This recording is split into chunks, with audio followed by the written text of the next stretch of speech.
Welcome back to Open Your Reality. This is part 2 of Tom Campbell's MBT theory explained simply. If you haven't seen part 1, I highly recommend you watch it before seeing this video. If you don't, the information here probably won't make much sense. The link to part 1 is in the description and you can see it right here. But if you decide to continue, well, at least you'll be entertained by some cool looking video, pictures, and music. Plus, you got me. Now, I ended part 1 by talking about how prime consciousness constructed virtual realities. Tom calls them PMRs, or physical matter realities. Our universe is one example.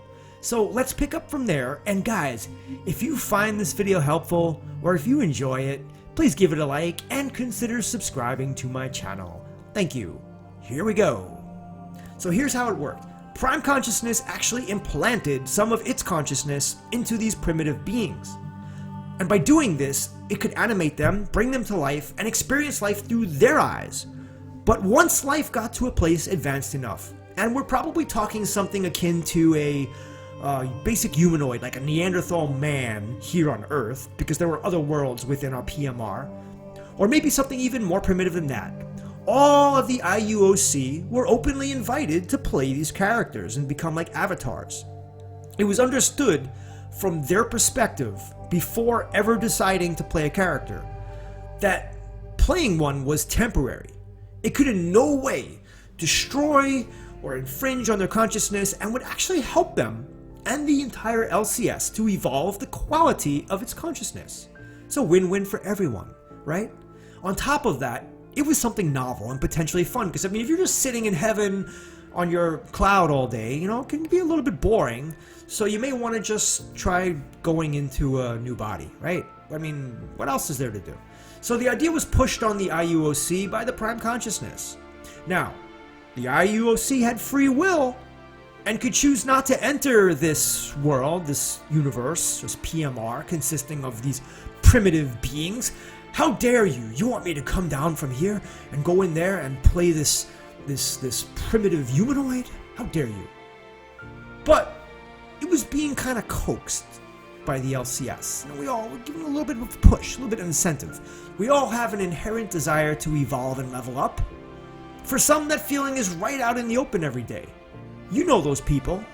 And for others, the desire to evolve is all walled off by fear and ego. So instead, those people make bad decisions and de-evolve. You know those kind of people. But in the back of their minds, even those people, they desire to do better. It's always there because that's how we're designed. Remember, all of the attributes of prime consciousness are inside us because it is us and we are it. At this point, you might be asking how an IUOC inhabits a physical body in a PMR. Again, many acronyms. Hopefully you're following. Well, it's not such a simple question to answer in the details of it, but it's basically a seamless process. Don't worry about it. It naturally happens. It's like when you die, you don't have to think, well, how do I go to that other reality? You just go. And I've talked about transitioning to the afterworld and back in other videos I've made. I recommend a video right here I called The Life and Journey of Souls Explained for a better idea of how souls transition to the astral world after death and then reincarnate. Yeah, reincarnation's real. At this point, hopefully you have a clear understanding of all I described. I know it can be confusing, so if you don't get it the first time, I understand. It's like every time that I go and listen to one of his videos, even if I've listened to it 3 times before, I always get something new. It's amazing. It's like watching a movie. Anyway, many of the IUOC agreed to enter this new PMR of ours, this Earth, and take on a physical body for the first time, which was most likely some type of Neanderthal. And they did so understanding it was going to be a fully immersive experience. And all previous memories would be wiped out when transitioning here. By fully immersive, that means that they play this avatar 24/7, no breaks, and they think they are this avatar. The memory wipe was actually very important. By completely forgetting it was an immortal IUOC in the safe environment of the astral realm, it now thought itself and its entire identity to be this avatar it was playing, this humanoid, this Neanderthal. So for the first time in its existence, it had real skin in the game, man. Earth life was dangerous and precarious in the beginning. And for a long time afterwards. Just look at life even 300-500 years ago. In fact, I would argue it's still like that for many places in the world. Alright, moving on. Now, because IUOCs of the time had a pea-sized quality of consciousness, that's like really small, all of their decisions were made out of fear, ego, and belief, because that's how pea-sized quality of consciousnesses act. They're not very nice, they're not very loving, or caring, or compassionate. As a matter of fact, they're not very nice people. This new PMR environment of Earth was very strange at first. It was a much denser world, where eating, sleeping, and fighting was necessary for its survival. The IUOC for the first time inhabited a body, and they had to develop a feel for language, movement, and the pain and discomfort of being a human, and you know what that's like.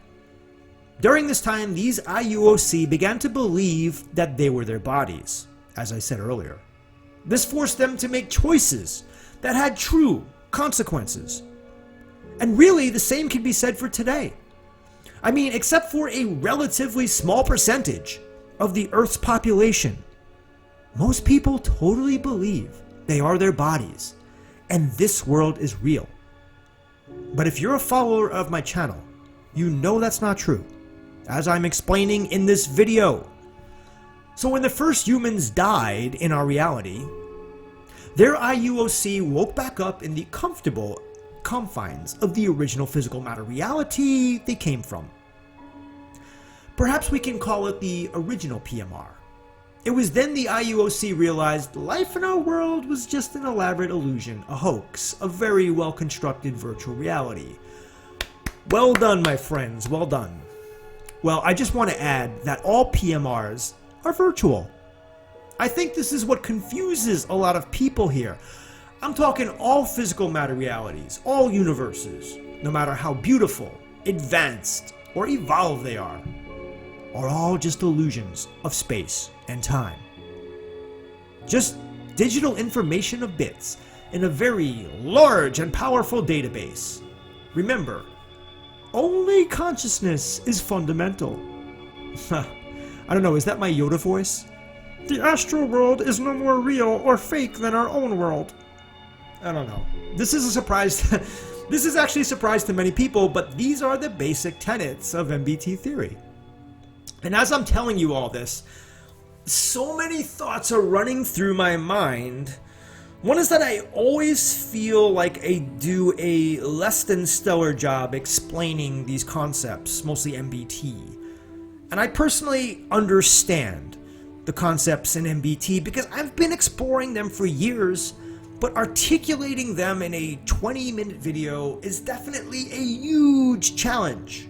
But don't worry, because we're almost done. Hopefully you've gained some understanding, been entertained, and clicked the like button along the way. I understand.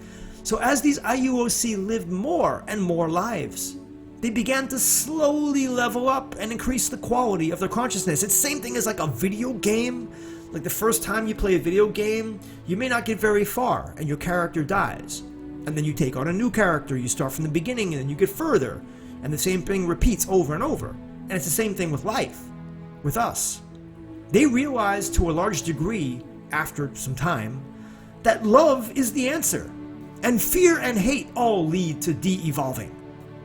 Now, not all IUOCs leveled up, but many of them did. And it took hundreds of lifetimes to evolve. This doesn't happen in 3 or 4 or 10 lifetimes. It takes a long time. And as they evolved, so did the entire system, the larger consciousness system that is, which is still learning from all of this, from its creations and everything. Today, billions, I'm talking billions, maybe trillions of IUOC exist. And they take avatars in a variety of PMR that are open to all of them. What does that mean? I don't know. I'm just kidding. No, it means that these IUOCs can take avatars in different worlds. And these are ways that they can experience life in different ways. And there's different levels. But that's for another video. The LCS is way more advanced now, though, than in its infancy. and it will continue to progress because that's just how it's going to go. So let me leave you with a few interesting points about all this, because I'm always thinking about these things. You know how we always hear God is perfect and he's great and he never made a mistake? Well, guess what? Not true, according to MBT theory. As you can see, prime consciousness, if we consider it the original creator, wasn't perfect and it wasn't ideal. This is why it devised a strategy of creating PMRs and IUOC in the first place. It wanted to lower its entropy and ensure its survival because it wasn't doing very well, and it has to learn the same way that we do. Another misconception MBT dispels is determinism. Since we all have free will, which means we get to choose how we think and act, prime consciousness doesn't control us. Nobody controls us. You're master of your own thoughts. Tom says in the beginning, prime consciousness actually tried. It actually ordered us to evolve. Said, line up and evolve. But the IUOC, which is kind of like us, we had our own ideas, and prime consciousness ultimately had to relent and give absolute freedom to us, because we were created to have that freedom. Now, this could have resulted in total failure, but eventually the IUOCs joined the fight, and they started playing in these PMRs, taking on avatars and leveling up their consciousness. The LCS actually rewards us for doing so by giving us a better life. Tom is often asked if we get punished if we're bad people or make bad choices here. The answer is, surprisingly, there is no punishment. Our only punishment is that we don't evolve, or worse yet, we de-evolve. This line leads to the same poor choices and the same poor results in life, ultimately resulting in unhappiness and in unfulfilled life. And we can see that in all the reality shows. They're always making the wrong choices, which creates a lot of drama and sadness. That's a perfect example. On the other hand, when we make good choices, which involve love, caring, and compassion, the end result is a good life, where we are happy and fulfilled. A place where we get lots of subscribers and views. A place where we get many good comments. The bottom line is that there is no one end in sight to how far advanced we can get, or the LCS can get. Some philosophies, though, like the Law of One, which I do like, believe the objective of every soul is to return to Source. Sounds like the Matrix. Perhaps one day that will happen. And when that happens, and the LCS has completely mastered the game, maybe it will start anew and just wipe everything out, wipe the slate clean, and just begin all over again. This, I believe, my friends, is similar to Vedic thought, where the universe gets created, grows, eventually decays, and dies, only to be reborn again, continually repeating this cycle to infinity. From my perspective, and as I said earlier, prime consciousness appears to have many of the traits of a super advanced AI computer. I'm not saying it is, but I hold it as a possibility. Now here are my reasons. It's extremely intelligent. It learns quickly from its mistakes. It created a network of consciousness interconnected through an advanced digital data system. And it had no love or compassion when it was this one block of consciousness. Sounds very much like a computer to me. We can all speculate on this, but we may never know the answer. Tom likes to say it doesn't matter what the answer is anyway. What really matters is what we do to evolve the quality of our consciousness in the here and the now. And I largely tend to agree with him on that, but shoot, I'd really like to know the truth about the origins of prime consciousness, and if it's an advanced AI, or just an offshoot of a much larger and complex system. The universe may be way more grand than we all know. There is much information I left out, but I wanted to give you the gist of it. Hopefully I accomplished that in this fairly long podcast style video. If you're still here, thank you so much for watching. Let me know in the comments section what you think prime consciousness is. Is it an advanced AI like I think it may be? Is it just God? Perhaps a part in a larger system or something else? I'm curious to know what you think. please consider subscribing to my channel. I don't know why you wouldn't. Give it a like and share it if you found it enlightening. Also, a big thanks to all the people supporting me on Patreon.